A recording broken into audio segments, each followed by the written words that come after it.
अगर संविधान धर्म ग्रंथ है तो फिर गीता और रामायण फिर क्या है? 300 करोड़ का महाकाल कॉरिडोर बना दिया गया। भगवान शिव भगवती माता की मूर्तियां बना दी गई जिनकी प्राण प्रतिष्ठा नहीं की गई। मुस्लिमों का एरिया है पूरा, क्योंकि चारों तरफ से मुस्लिमों का घेरा है, तो वहां पे वो लोग थूकते हैं। फरेब, डिसीट, जेनोसाइड, बलात्कार, सेक्स स्लेवरी, इसके अलावा कुछ नहीं है लूटपाट के आपके पास। There is nothing to it if you take out these aspects. BJP RSS आया तो उन्होंने डिवाइड क्रिएट किया। और दूसरा संघ का हिंदू जो कहते हैं कि हम सब कुछ ठीक कर देंगे। तो एक एवरेज हिंदू, कंसर्न्ड हिंदू, वो दोनों के बीच में कहां बैठता है? मैं इस समय कम से कम 21 नब्ज जिहाद को रोका हूं। जो लड़कियां भाग गई हैं उसमें से 11 वापस आई हैं। नो मैटर व्हाट यू से, यू गोना बी, आपको यही लेबल मिलने वाला है कि आप इस्लामोफोबिक हैं।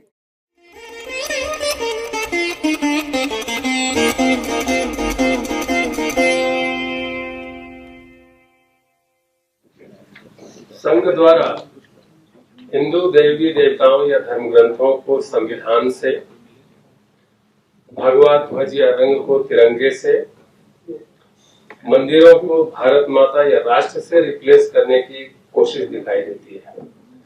अभी 15 अगस्त के मौके पर भी मंदिर मार्ग में बिरला मंदिर पर पूरे प्रोजेक्शन से उसके तिरंगा रंग ही प्रोजेक्ट किया जा रहा था। यह जो कोशिश है धर्म या नीति या इनका स्थान संविधान को देने की, इसके बारे में आप क्या कहेंगे? मुझे लगता है इसमें आपको जो बात खटकी है वो मुझे भी खटकती है कि इसमें धर्म की समझ कमज़ोर है।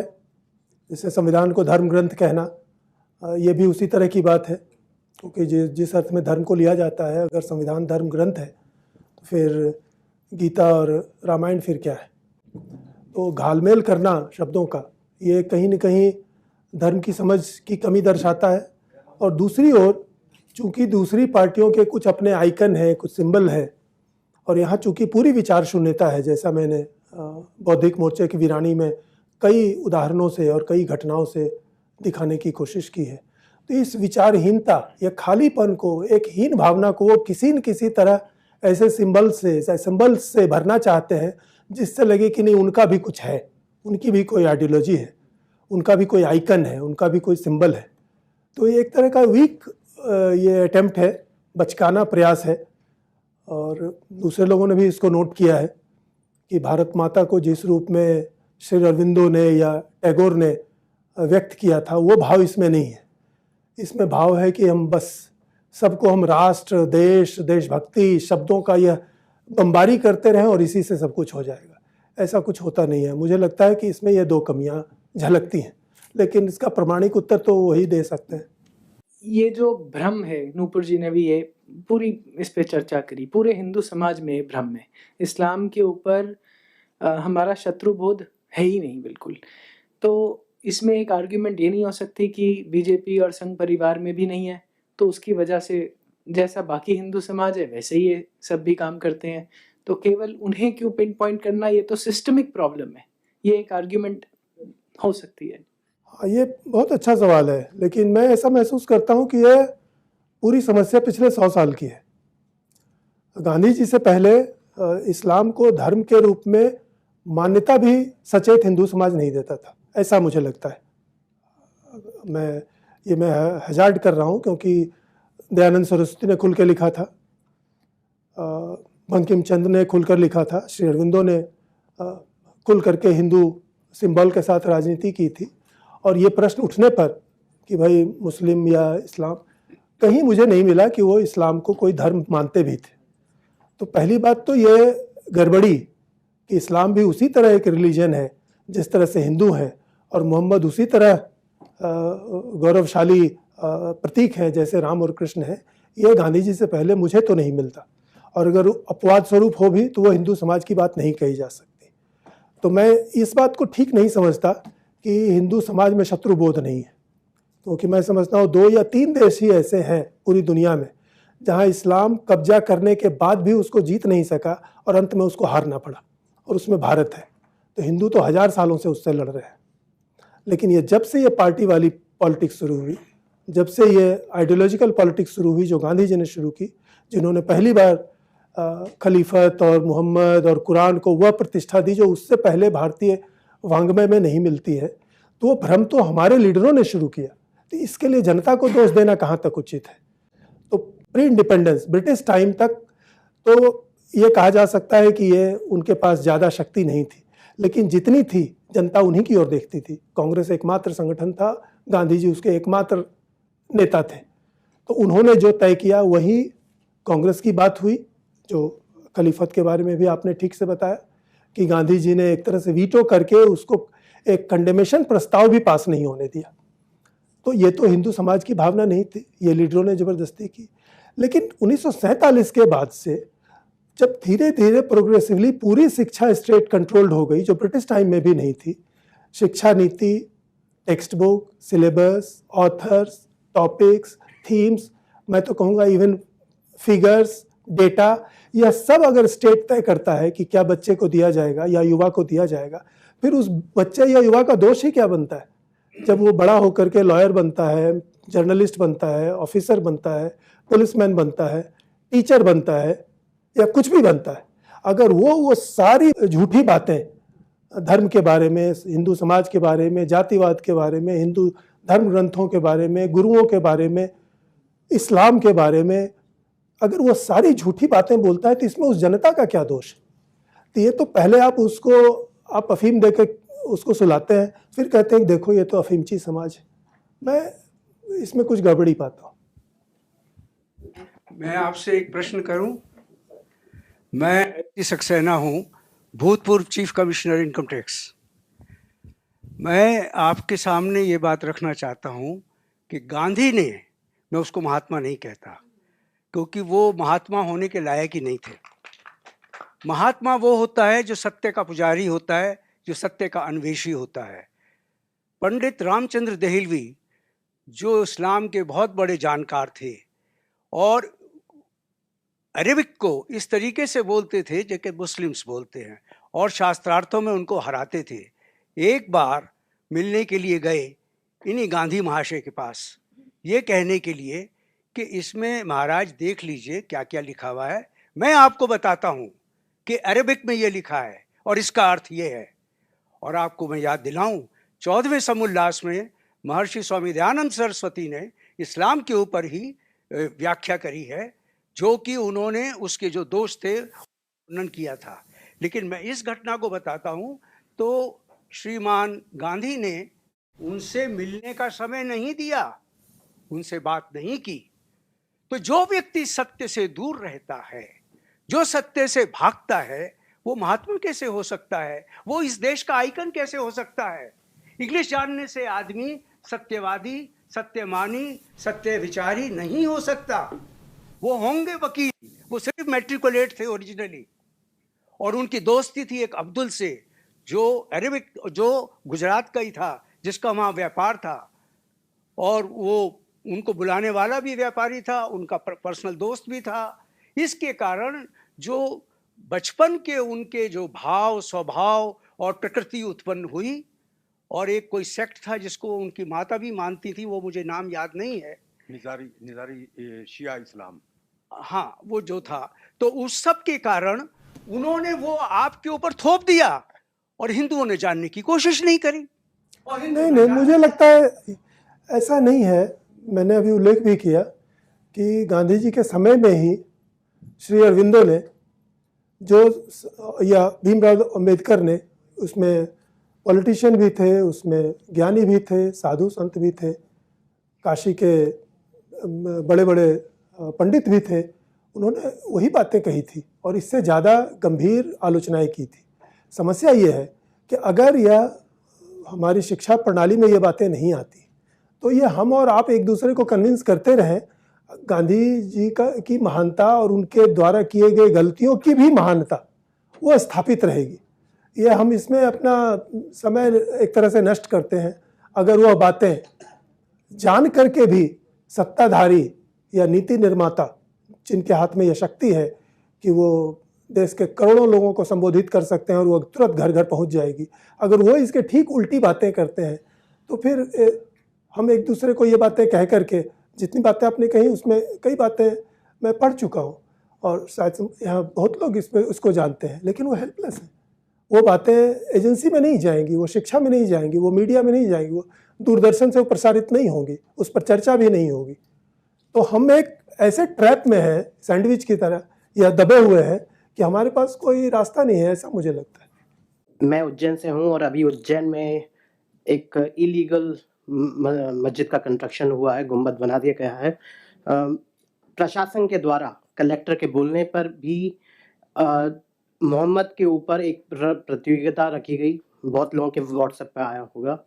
उसका जब हम विरोध करने गए मेरे वहाँ पे, क्योंकि मैं हफ्ते भर से तो यहीं हूँ, वहाँ पे जब मेरे साथी विरोध करने गए, बोले कि इसमें प्रश्न शिवराज जी के द्वारा इसको प्रस्तावित कर दिया गया है, हम इसको पोस्टपोन कर सकते हैं, उसके अलावा कुछ नहीं कर सकते, क्योंकि इसमें इस्लाम जो लोग हैं उनसे कहा गया कि हम तो ये जानना चाहते हैं कि आपके जो देवी देवता उनके बारे में हम जाने, हमारे प्रॉफिट मोहम्मद के बारे में आप जाने, इससे भाईचारा बढ़ेगा। अब इसमें सरकार कुछ कर नहीं सकती। दूसरी चीज़, 300 करोड़ का महाकाल कॉरिडोर बना दिया गया, भगवान शिव भगवती माता की मूर्तियां बना दी गई जिनकी प्राण प्रतिष्ठा नहीं की गई।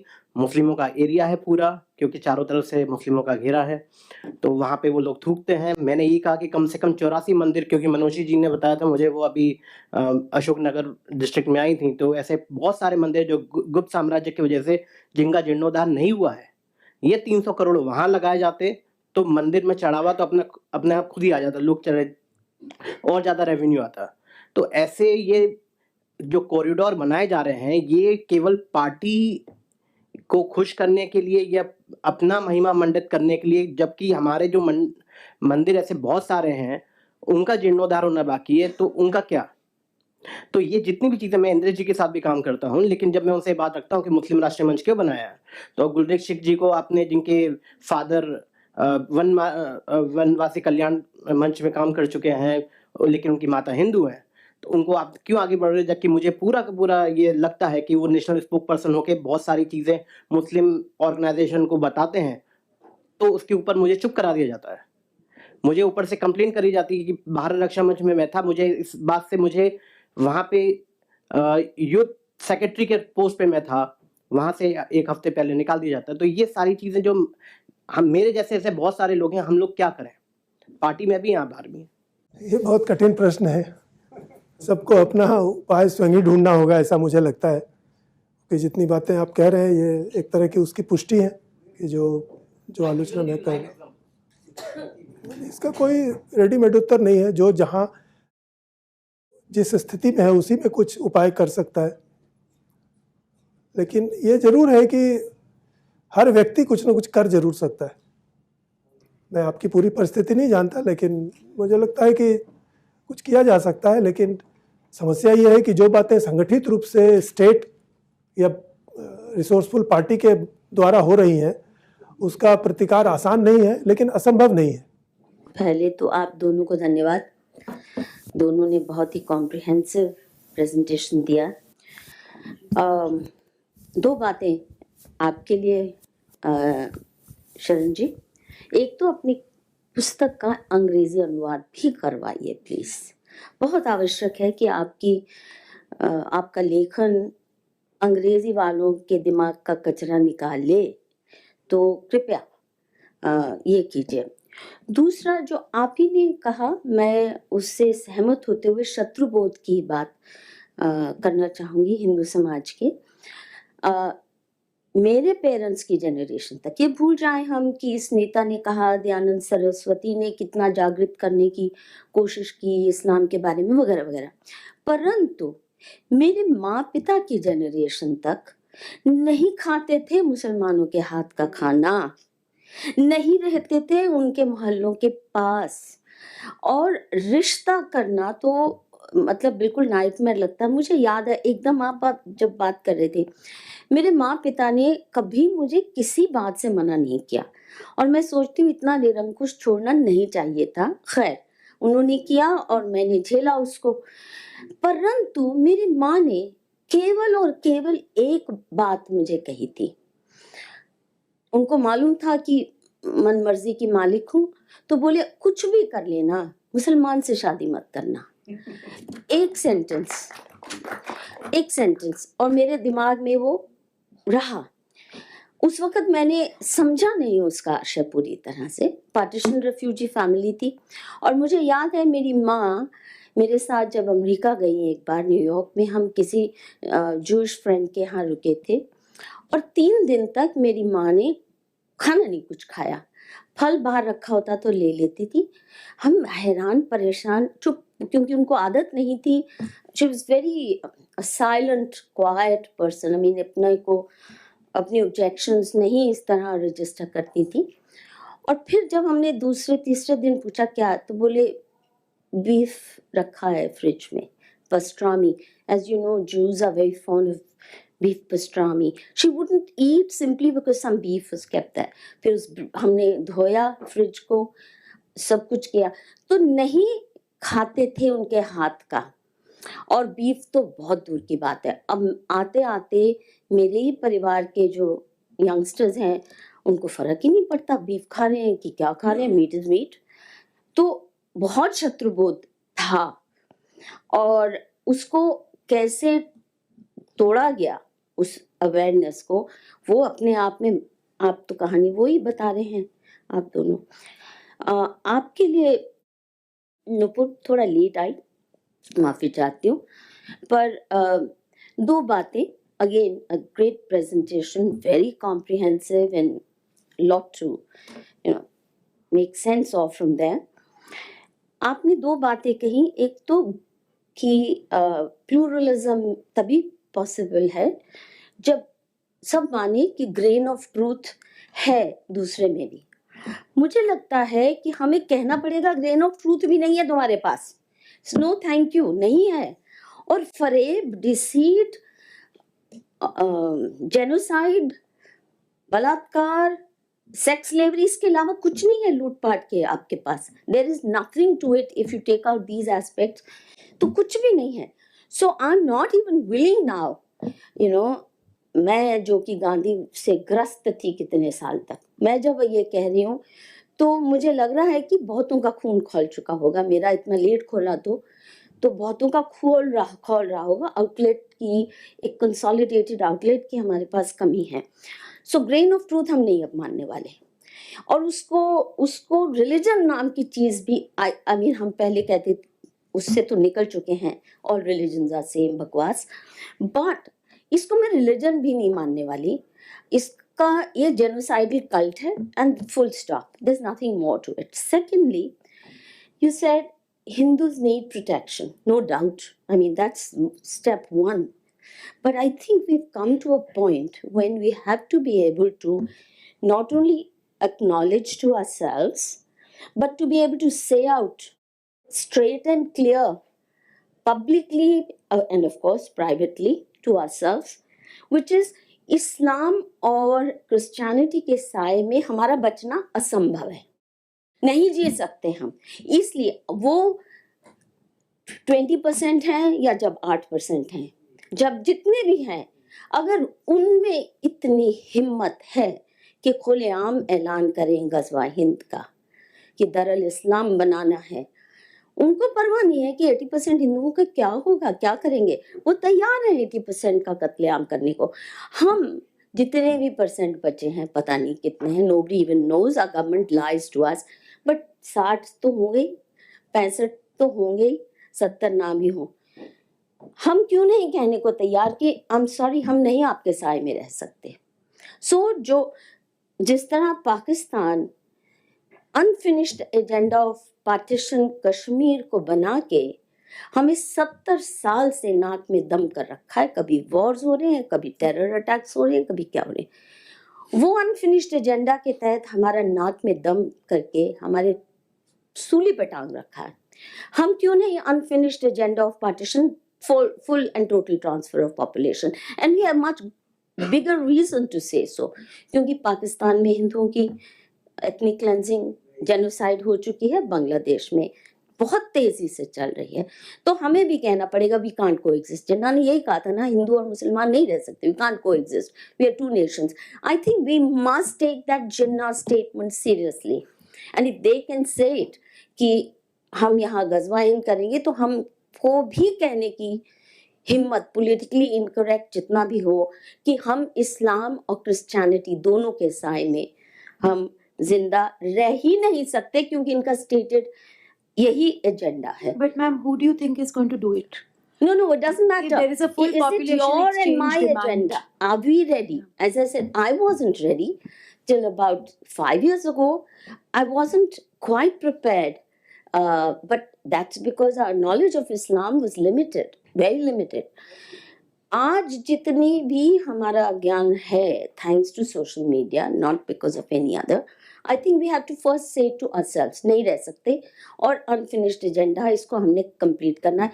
किसी जमाने में बात करते थे ना अखंड भारत की, अखंड भारत से इम्पोर्टेंट है वो टेरिटरी से, पीओके से इम्पोर्टेंट है, इस्लाम के साए में नहीं हम I जिएंगे. agree तो अगर completely. पॉक भी लेना है तो तुम जाओगे बाहर या घर वापसी करोगे, not with you, not one with you. And finally जो आप कह रहे थे, विच इज ये जो हमारे धर्म स्थानों को टूरिज्म का स्पॉट बना दिया है, तो ये इतना बड़ा अपमान है. ये कोई कोइंसिडेंस नहीं है कि हमारे 4 धाम या सारे धर्म स्थान है ऐसी रिमोट जगह पे बनते थे, स्थान को देख के हिमालय की चोटी पे.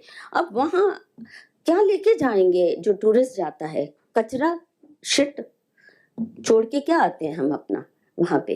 तो sacredness of that is gone and we just seem enamored with the fact कि वहाँ भी मॉल्स बन रही हैं, वहाँ भी अच्छी शॉपिंग हो सकती है, वहाँ भी कैसीनो भी आ जाएंगे. तो ये मुझे लगता है कि इस पे भी होपफुली जगेंगे लोग. Thank you. मेरा सवाल सिंपल है.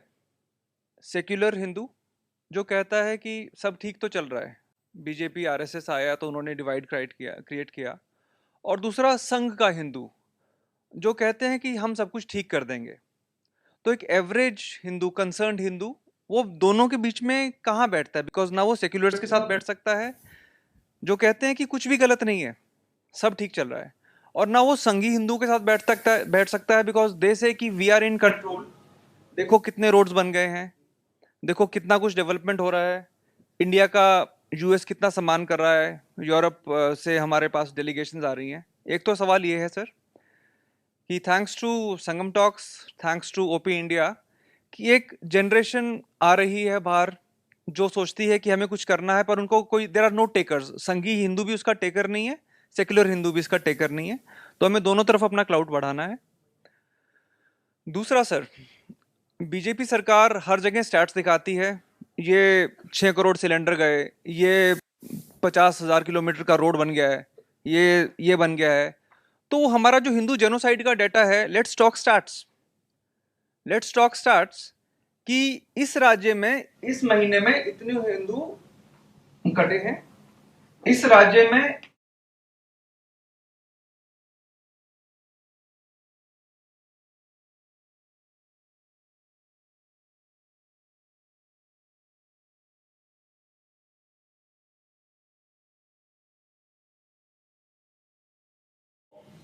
जो ये हिंदू तितर बितर हो रहे हैं ना, is there a way to get them together to make a platform? कोई ट्विटर के थ्रू हो जाए, क्योंकि हम लोग सर पॉलिश हो गए ना, जूते भी पॉलिश है, हम भी पॉलिश हैं, नहीं आ सकते सर हम रोड पे, क्योंकि बाप दादा तो रोड पे चले जाते थे. जैसे मैम ने बोला ना कि उस समय हमारे रूल इतने पक्के थे, अब सर हमें रोड पे आने में झिझक है. I will say from probably everybody would like to agree. तो let us come, let's form 2-3 specific platforms. One, to collecting data, because sir एक डेमोक्रेसी में अगर एक हिंदू की वोट है तो एक मरे हुए हिंदू की भी तो वोट होनी चाहिए ना. क्वेश्चन क्या है, थोड़ा सा हाँ, संक्षिप्त में please. So the thing is, let's put the data together. And let's have very concrete, structures, because जिन्होंने हमारे structures को absorb कर लिया है, उन्हें लगता है कि अब हम ही कर रहे हैं, वो सब कुछ कर रहे हैं. Let's make some more structures. So thankful to the platform that Sangam talks has raised. थोड़ा सा स्ट्रक्चर और करना है सर. धन्यवाद. May I just make one point to you? I think as Hindus पिछले 8 से 10 साल में हम खुद रियलाइज नहीं करते हैं कि हम कितने आगे आ गए हैं, क्योंकि चेंज इतना स्लो है और इतना ग्रेजुअल है और इतना ऑन अ रेगुलर बेसिस है कि हम शायद खुद रियलाइज नहीं करते हैं. मैं आपको एक ऑप इंडिया का एग्जांपल दूंगी. मेरे ज्वाइन करने के पहले एक आर्टिकल आया था, why I am proud of the Babri demolition. अब तभी तक हमें कॉन्फिडेंस नहीं था कि हम वो मेन पेज पे पब्लिश कर सकते हैं उस आर्टिकल को। We were really scared. Recently, we actually picked up that old article again and we had the confidence to publish it on the main website. ये जो ओवरटन विंडो हिंदुओं ने शिफ्ट किया है पिछले 8 से 10 साल में, उसका शायद इफेक्ट हम आज तक रियलाइज खुद नहीं कर पा रहे हैं कि हमने कितना प्रोग्रेस किया है। So I understand there are secular Hindus, I understand there are political Hindus, but Hindus have collectively made this progress and that victory is each one of us. आज मैं बोल सकती हूँ बहुत गर्व से कि मुझे बाबरी गिरा उसके ऊपर कोई खेत नहीं है। I am very proud of the demolition because it was an illegal structure. Today I can very proudly से कि हमें काशी मथुरा भी चाहिए। आज मधु किशोर जी ने जो बातें की, शी इज़ कॉन्फिडेंट कि अभी गेट के बाहर 2 पुलिस ऑफिसर्स नहीं खड़े होने वाले हैं जो उनको अरेस्ट करके ले जाएंगे under 295A। So as Hindus we have manage to shift the Overton window. और रास्ते पे निकलने की बात है, दंगा हमेशा मुसलमान स्टार्ट करता है लेकिन ख़त्म हिंदू करता है। दिल्ली दंगे भी शुरुआत मुसलमान ने की थी, मारकाट उन्होंने शुरू की थी, लेकिन उन्होंने हाय तौबा कब मचाया? जब हिंदू बोला 10 far and no further, you will not kill another Hindu, I have come on the streets। तो दंगा मुसलमान स्टार्ट करता है, ख़त्म हिंदू करता है। तो आज भी ऐसे हिंदू हैं जो ज़मीन पे उतरते हैं, लेकिन तब उतरते हैं जब ज़रूरत होती है। Because Delhi riots was finished by Hindus. Uttam Nagar जिले का बजरंग दल सुरक्षा प्रमुख हूं विश्व हिंदू परिषद से, ठीक है। और एक बात, आप पालिश क्यों हो गए ये अपने आप में देखिए, क्यों पालिश हो गए। हमारे जो पूर्वज थे ना, बड़े पराक्रमी थे, ठीक है। हम क्यों भूल गए? कन्या आप अपने अंदर भूलिए। हम इस्लाम या ईसु टिसु या हुलूला टूलूला के विषय में क्यों चर्चा करते हैं? हम अपने विषय में चर्चा क्यों नहीं करते हैं? हम कहाँ हैं? हम इस पर क्यों चर्चा नहीं करते हैं?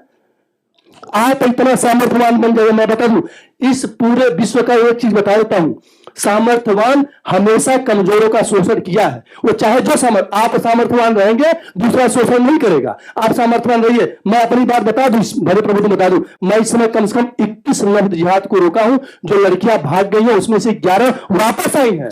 ये मैं अपनी बात बता रहा हूं। आप जाकर के, अभी मतियारा की बात है, वहां जाकर देख लीजिएगा। और मैं बता दूं, मैं 150 मजार को तोड़ चुका हूं, चाहे लीगल से चाहे इलीगल से। ये मैं बता रहा हूं। और मैं 15 साल से जुड़ा हूं संघ से, उसके बाद में बजरंग से मैं 15 साल से मैं जमीनी पे काम करता हूं और हिंदुत्व भगवे के लिए सर्वस्व न्यौछावर करने के लिए तैयार हूं, लेकिन मरने के लिए नहीं, मारने के लिए तैयार हूं।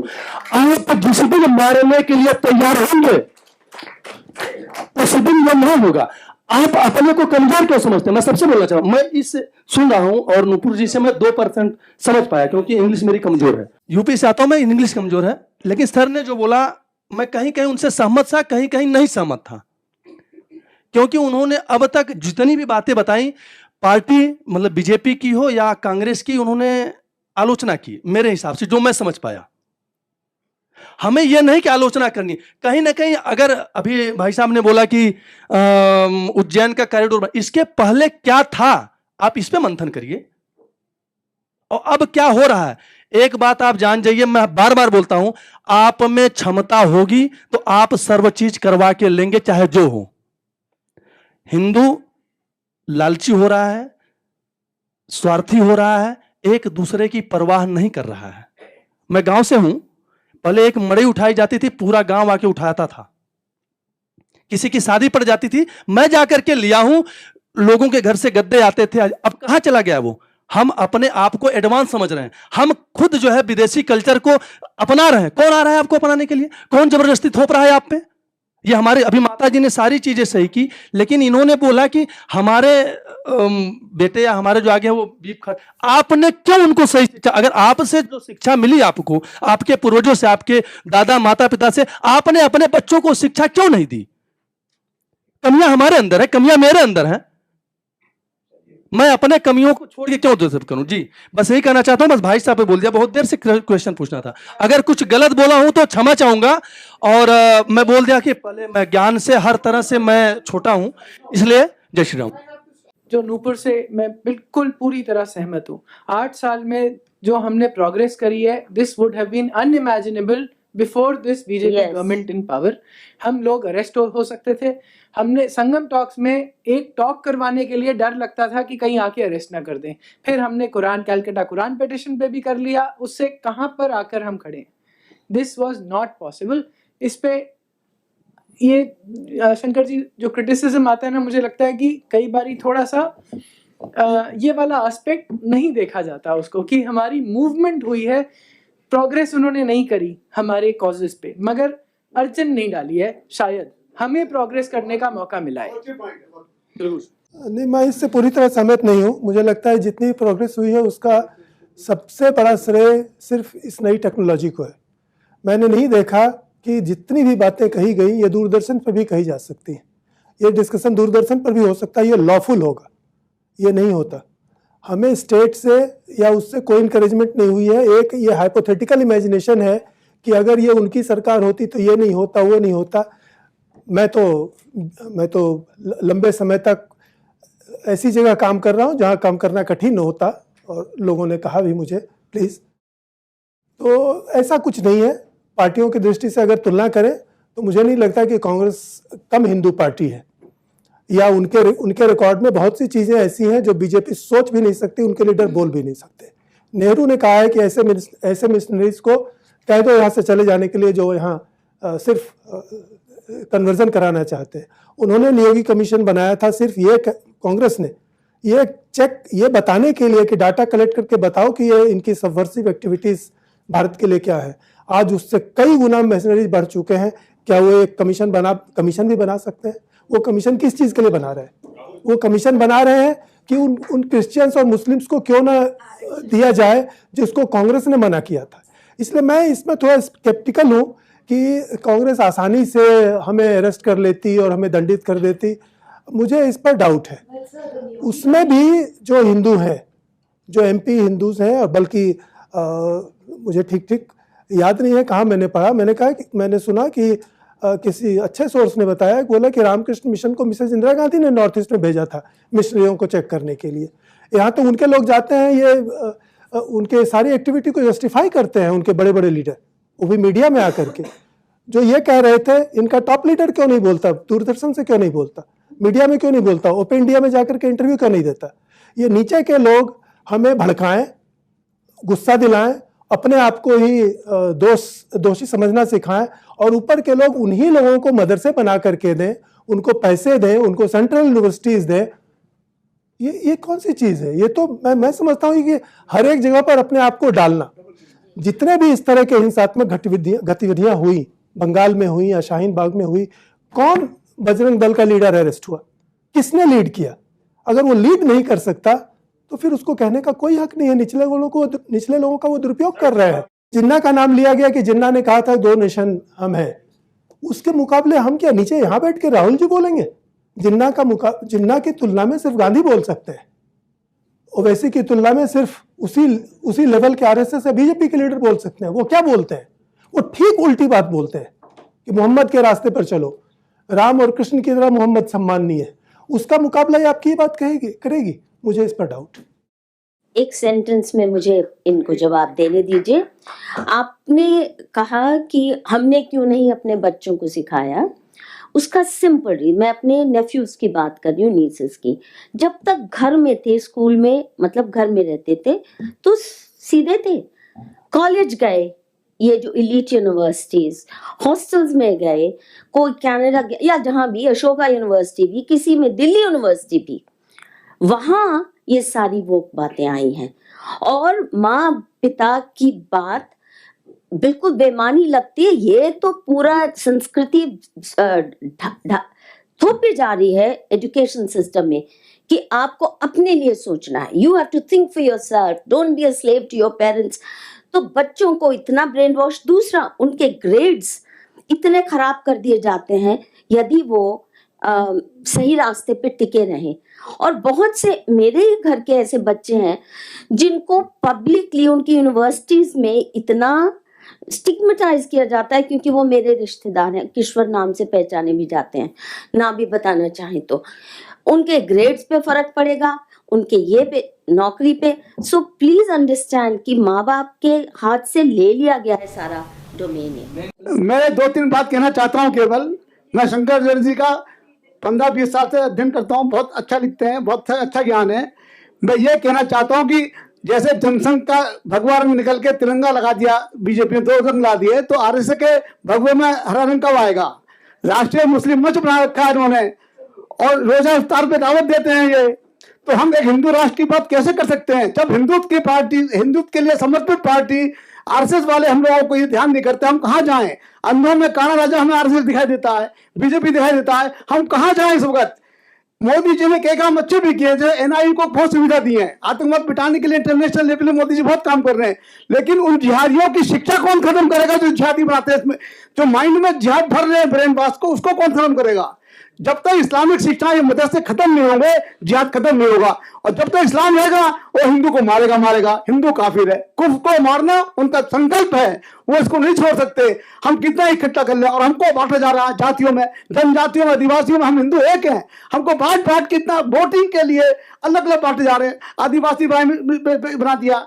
मैं क्षमा चाहूंगा क्यों एक मेरा प्रश्न है छोटा सा। मैं कानून का विद्यार्थी हूँ, सुप्रीम कोर्ट में प्रैक्टिस करता हूँ। नूपुर जी, मैं आपकी बातें सुन रहा था। आपने खिलाफत आंदोलन से लेकर इंडियन पार्टीशन और अभी हाल फिलहाल में कन्हैया जी के साथ जो हुआ वहाँ तक की बातें की। पॉलिटिकल डिस्कोर्स की बात अलग हो सकती है क्योंकि इलेक्टोरल पॉलिटिक्स डिफरेंट होती है, कई बार बहुत चीज़ें करनी पड़ती हैं। लेकिन जो एक संस्था है भारत में जो रिस्पॉन्सिबल नहीं है डायरेक्टली लोगों को लेके, और जो गार्जियन ऑफ कॉन्स्टिट्यूशन भी है, जो हमारा सुप्रीम कोर्ट और हाई कोर्ट है। आज सुप्रीम कोर्ट में 3 केसेस चल रहे हैं बेसिकली ये बताने के लिए कि हिंदू कम्युनिटी कैसे मुस्लिम और इस्लामिक क्रिश्चियन कम्युनिटी को टेरराइज कर रही है। एटलीस्ट 3, आप तो जानते होंगे। ऐसे केस में हमारी तरफ से एक भी नहीं है। तो व्हाट डू यू थिंक कि उसका क्या सॉल्यूशन हो सकता है? क्योंकि जो सबसे बड़ा नैरेटिव बिल्डिंग है आज के डेट में सुप्रीम कोर्ट और हाई कोर्ट से जाता है। तो what do you think could be the solution at courts?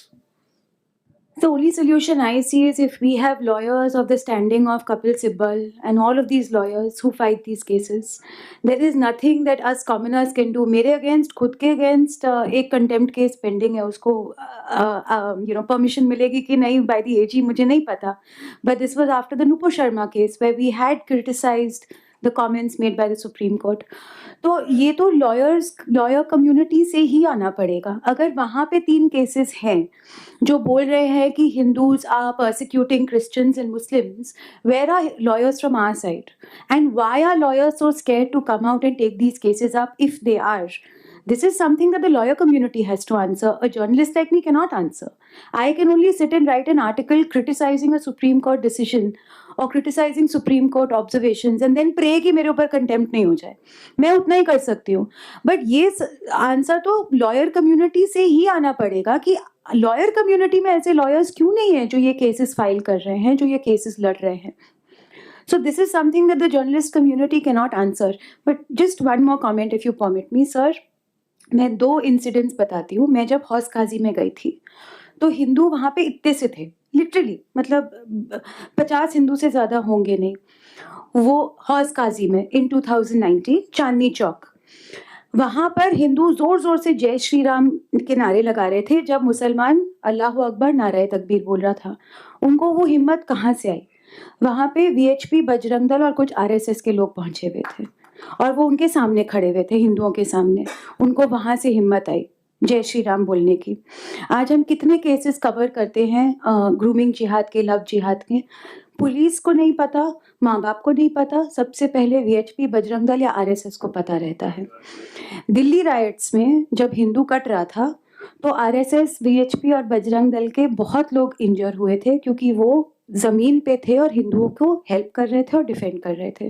Criticism 1000 हो सकते हैं, बहुत क्रिटिसिज्म हो सकता है। मैं इनफैक्ट बहुत हद तक सर से सहमत हूँ, बट ये नहीं कहा जा सकता कि VHP, बजरंग दल और RSS ज़मीन पे उतर के हिंदुओं के लिए काम नहीं कर रहे हैं व्हेन इट्स रिक्वायर्ड। क्योंकि अगर वो नहीं होते तो आज डेड बॉडीज दिल्ली राइट में उससे कहीं ज़्यादा होते और हौस काजी में हिंदुओं को हिम्मत नहीं होती वहाँ खड़े होके जय श्री राम बोलने की। तो ये ज़रूर है कि VHP, Bajrang Dal and to a large extent RSS is the first line of defence for Hindus. और जब तक हमारी ये एक एलिटिस्ट मेंटालिटी है थोड़ी एज अ हिंदू सोसाइटी कि हम वीएचपी बजरंग दल को बोलते हैं अरे ये तो सिर्फ वैलेंटाइंस डे पे जाके लड़कियों को पीटते हैं, या अरे आरएसएस क्या करता है। जब तक ये मेंटालिटी खत्म नहीं होगी तब तक हिंदू समाज as a whole will not be able to support the people who are putting their lives on hold and their lives at risk to go on the street and defend Hindus. So criticism हजार हो सकते हैं, लेकिन ये credit भी उनको देना चाहिए। Srikant Talagiri ji had written an article just a month back saying that the BJP government is more anti-Hindu than the Congress government before, because he had given many cogent reasons for it. Because the kind of money that they have splashed on the minorities, it goes to nearly 70,000 crore rupees. And they are themselves boasting. And I find that as an incentive for conversion. It is Hindus who are subsidizing conversions. That number one. And so your comment on that, sir. And one more thing, I had a talk with Dr. Els recently. So I had discussed the same topic of appropriation of Gandhi by the RSS and BJP, Gandhi and Ambedkarite policies.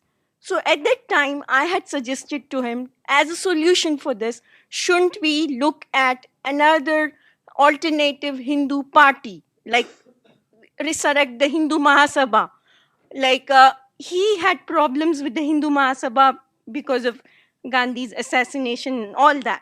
What he suggested was there is no resistance from the Sangh itself, because as Nupurji herself said, it is not that the Sangh is a monolith. There are many people even now who are very dedicated for the cause of Hindus. I myself know many of them. So why isn't there any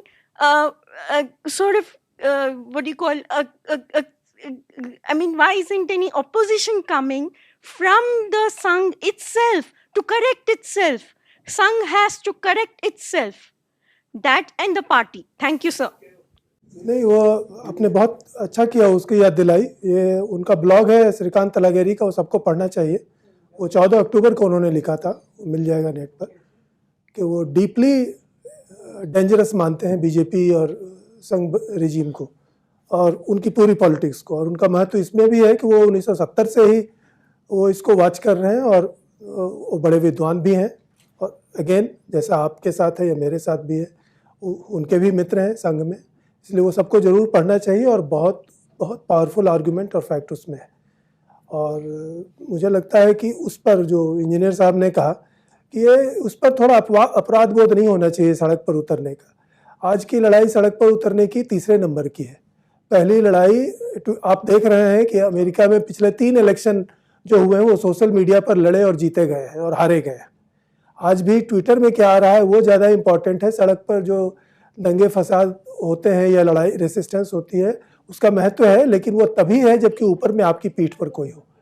इसलिए इसको कोई ज़्यादा guilt नहीं महसूस करना चाहिए कि हम सड़क पर नहीं उतरते। सड़क पर वो एक पहलू है लड़ने का। और बाकी वो बात सही है जो आपने कहा कि अगर लीडरशिप तो करेक्ट तब करेगी जब वो उसको गलत मानती हो। उनकी पूरी लीडरशिप अपने एक एक काम को, चाहे वो पास्ट के हो या आज को, वो बिल्कुल सही मानती है। उनके निचले लोग जो रिसिस्ट करते हैं या उससे उल्टी बातें करते हैं या करते भी हैं, वो एक तरह से उनका इंडिविजुअलाइज्ड अटेम्प्ट है, ऐसा मुझे लगता है। क्योंकि मैंने देखा है ऐसे लोग जो वही बात बोल रहे हैं जो मैं और नुपुर जी बोल रहे हैं। द मोमेंट उनको कोई ऑफिशियल पोजीशन या कुछ मिलता है वो न केवल चुप हो जाते हैं बल्कि उल्टी बातें बोलने लगते हैं। तो मैं यह महसूस करता हूँ कि नीचे जो आप कर रहे हैं और जो ऊपर में हो रहा है उसका महत्व 100 गुना ज़्यादा है। इस नीचे में इस तरह के करने से तो सिर्फ कन्फ्यूजन होता है। जैसा सर ने कहा कि भाई वो तो अंधे में काना राजा है, आई डोंट बाय इट। यहाँ पर जो असहाय की स्थिति का जैसे यहाँ पर अभी उभर के आई है सामने, और आरएसएस और बजरंग दल ये सब होने के बावजूद भी हम जो मन में जो छटपटाहट हो रही है वो कर नहीं पा रहे हैं। तो वो उसका एक कारण ये भी है कि या तो हम धर्म को समझते नहीं हैं, और जैसा आपने भी कहा कि धर्म के बारे में उनको जानकारी नहीं होने के कारण से भी इस प्रकार की समस्याएं होती हैं। अब मैं ये कहता हूं कि अभी मधु किशोर मैम कह रही थी कि हम 60% आबादी ही सही, 60% होने पर भी मान लीजिए हम 60 करोड़ तो हैं, 60 करोड़ भी छोड़ दीजिए, हम 50 करोड़ तो हैं, और हमारे विधर्मी जो हैं, विधर्मी कितने होंगे? मैं कोई 22 करोड़ कहता है, मैं कहता हूं 35 करोड़ हैं। 35 करोड़ के भी 40 करोड़ मान लीजिए, और हम लोग एक तरफ 60 करोड़ या 50 करोड़। यदि हम, अगर हम जागरूक हैं 50 करोड़, यदि हम प्रत्येक व्यक्ति ये संकल्प ले ले कि मैं अपने जीवन में कम से कम एक विधर्मी की घर वापसी करूंगा और घर वापसी कर दूंगा। और घर वापसी कैसे की जाती है? घर वापसी वैचारिक परिवर्तन है, वैचारिक परिवर्तन है। हम वही हैं, हमारा डीएनए वही है, सब कुछ वही है। हम केवल वैचारिक परिवर्तन अगर करने में सफल हो जाते हैं तो हमने एक शत्रु को समाप्त करने के साथ साथ वो एक राष्ट्रांतरण जो कर रहा है, जो धर्मांतरण कर रहा है, उसको भी हमने कम कर दिया। अभी मैम ने भी बताया था, जिन्ना ने या इधर उधर जो भी उन्होंने उदाहरण दिए थे, तो हम एक विरोधी को भी कम कर रहे हैं और एक समस्या को भी कम कर रहे हैं। ये जो लव जिहाद है या जितने भी समस्याएं हैं, इन सब का इलाज केवल और केवल घर वापसी है। घर वापसी के माध्यम से हम लव जिहाद रोक सकते हैं, गोहत्या रोक सकते हैं, राष्ट्रांतरण रोक सकते हैं, धर्मांतरण रोक सकते हैं, ये मदरसे जिहाद, दंगे फसाद, ये जितनी भी समस्याएं हैं उनका समाधान हो सकता है। यहां पर बैठे हुए जितने भी व्यक्ति हैं, अगर ये संकल्प लेके जाते हैं कि मैं अपने जीवन में कम से कम एक व्यक्ति की शुद्धि करूंगा, एक व्यक्ति की घर वापसी करूंगा। मैं भारतीय हिंदू शुद्धि सभा जो 1923 में स्वामी श्रद्धानंद जी ने स्थापित की थी, मैं वर्तमान में उसका अखिल भारतीय महामंत्री हूं, और मैंने अपने जीवन में हजारों शुद्धियां की हैं, हजारों घर वापसियां की हैं। लगभग लाख के आसपास मैंने घर वापसियां की हैं, लाख से थोड़ी कम होगी, लेकिन लाख के आसपास मैंने घर वापसियां की हैं, और मैंने अपने बल पर की हैं, मैंने अपने खर्चे से की हैं। मैं स्वयं जाता हूं, कहीं भी कोई कार्य हो स्वयं जाता हूं, ये स्वयं अपने हाथों से करता हूं। और यदि इस कार्य के लिए किसी को भी कोई सहायता की आवश्यकता हो तो मेरा फोन नंबर यहां पर उपलब्ध होगा, तो मेरे को यदि आप संपर्क करते हैं तो हम उसी वक्त उसी दिन निःशुल्क ये कार्य करते हैं, और हर तरह से लीगली भी और धार्मिक जो रिचुअली है उस तरह से भी पूरा करते हैं। ये इस बात का मैं आपको विश्वास दिलाता हूं। मेरा नाम अनामिका है और मैं थिएटर से हूँ। जैसे आपने अपने डिस्कशन में बोला कि गुड मुस्लिम्स, बैड मुस्लिम्स, हाँ, तो एज ए हिंदू, बिकॉज मेरे लिए डिफ्रेंशिएट करना पॉसिबल नहीं है, इसलिए मेरा स्टीरियोटाइपिंग करना इनएविटेबल होगा। अभी जो कॉमन डिस्कशंस में मैं अपने फ्रेंड्स के साथ इश्यूज फेस करती हूँ, जो सेक्युलर्स हैं या जो मुस्लिम्स हैं, हु आई नो कि their heart beats for India and they are good people, but हमारी साइड से काफ़ी सारे डिस्कशंस में इतनी अतिशयोक्ति या लेबलिंग हो जाती है कि मैं उन्हें लॉजिकल पॉइंट्स दे के भी ये कन्विंस नहीं कर पाती कि ये जो पूरा नैरेटिव और ये जो सिविलाइजेशनल वॉर और ये जो सब कुछ है, ये एंटी इस्लाम है और एंटी मुस्लिम नहीं है। So how do I negotiate with this difference? What's the difference? What's the difference between Islam? यदि मैं एंटी मुस्लिम रखूं तो वो अपनी आइडेंटिटी पे ले जाते हैं। तो no, I understand what you mean. हाँ. But look, no matter what you say, you're going to be, आपको यही लेबल मिलने वाला है कि आप इस्लामोफोबिक हैं। ओके आप चाहे कुछ भी बोल ले, चाहे वो एक हिंदू को बोल ले या एक मुसलमान को बोल ले, मुसलमान यही बोलेगा कि हाय मैं कितनी पीड़ा में हूँ, आप फोबिया फैला रहे हैं, आप हमें स्टिग्मेटाइज कर रहे हैं, no matter what it is. Kanhaiya Lal के मर्डर के बाद ये बोला जा रहा था कि हम कन्हैया लाल के मर्डर की इतनी बात कर रहे हैं कि मुस्लिम समुदाय पीड़ित हो रहा है क्योंकि उसके अगेंस्ट इस्लामोफोबिया फैल रहा है। Forget about Kanhaiya Lal. The same thing happened with Samuel Paty in France. So it's a universal problem. For me, I think I don't mind losing friends. I barely have any. The point is वो इतना बड़ा chunk है, वो लोग इतना बड़ा chunk है, it's not a small numerically also. तो उनको जाने दीजिए ना, forget it. वो अपने आप जब, pardon my saying so, but when the mob is outside our doors, we don't remember कि लेबल कौन सा है और हम इस्लाम के खिलाफ लड़ रहे हैं या मुसलमान के खिलाफ लड़ रहे हैं। So let them see how situation unfolds in India and they'll know themselves. The only response to being Islamophobic is that phobia is an irrational fear. My fear of Islam is very real and it is backed by evidence. So it's not a phobia. Other than that, if you can convince them. I'm of the opinion that if you can't convince them, they're long gone anyway. When violence erupts, they'll understand. If violence erupts, they'll understand. But I think उससे भी ज़्यादा कहीं ज़्यादा important है कि जो लोग already इस तरफ है, which is an overwhelming group of people, ऐसा नहीं है कि हम बहुत कम हैं नंबर्स में, who think like you, who think like me, or who think like anybody in this room. We are not very few in number. That is why we are sitting here today. That is why Op India is what it is. That is why Sir is writing a book. क्योंकि audience है, और audience है क्योंकि लोग भी वैसा विश्वास करते हैं. What is important is कि ये जो nuances हमारे लोग ही मिस कर लेते हैं, हम ही मिस कर लेते हैं. Like talking about realistically about Mohandas Karamchand Gandhi, talking realistically about current organizations like VHP, Bajrang Dal, RSS, talking realistically about the partition. We haven't even got there as a group of Hindus, as a Hindu community. हम अपने persecution के बारे में ही अभी तक खुल के बात नहीं कर पा रहे हैं. So the first step is making Hindus Hindu again. And then we can bother about the others who are not believing our narrative. But those who even slightly believe our narrative, उनको हम वापस से हिंदू बनाएं. At least get them to talk about the realities. That's what at least I focus on personally. I don't care about the liberals. I don't care about the Muslims, whether they believe me or not. I don't care about losing friends or family for my beliefs, because it is what it is. Over time, you will see the merit in my argument, because that's how life is. 100 साल से हम इस्लाम को लगभग वो दर्जा देने लगे हैं जो हिंदू धर्म का है, लेकिन हमारे गुरुओं में भी तो ऐसा देखा गया. गुरु नानक ने भी रब को बहुत ही महत्व दिया है. भक्ति आंदोलन के बहुत सारे कवि हैं जो ईश्वर अल्लाह को लगभग एक सा दर्जा देते हैं. यहाँ तक कि कबीर भी अपनी आलोचना में लगभग बराबरी पर चले जाते हैं, किसी को कम किसी को ज्यादा नहीं कहते हैं. तो यह बोध इस्लाम को एक धर्म के रूप में समझने का, उसे ऊंचे रूप में देखने का तो रहा है. आपकी प्रतिक्रिया? मेरी प्रतिक्रिया यह है कि एक लीगल टर्म है रेशियो, कि गुरु नानक ने या कबीर ने इस्लाम के बारे में और हिंदू धर्म के बारे में या धर्म के बारे में जितनी बातें कही थी, अगर सबको सामने रखें तो ऐसा लगता है कि उनकी वो मंशा नहीं थी. उनको बराबर का धर्म समझने वाली भाव उसमें नहीं मिलता. कबीर में तो बिल्कुल नहीं मिलता. मुझे डाउट है कि गुरु नानक में भी है, क्योंकि उन्होंने स्पष्ट रूप से जो बातें कही थी वह उल्टी थी. कबीर ने तो बिल्कुल स्पष्ट रूप से लिखा है, और वो राम का नाम लेते हैं, मोहम्मद का नाम उन्होंने नेगेटिव रूप में लिया है. ये तो मैंने स्वयं पढ़ा है.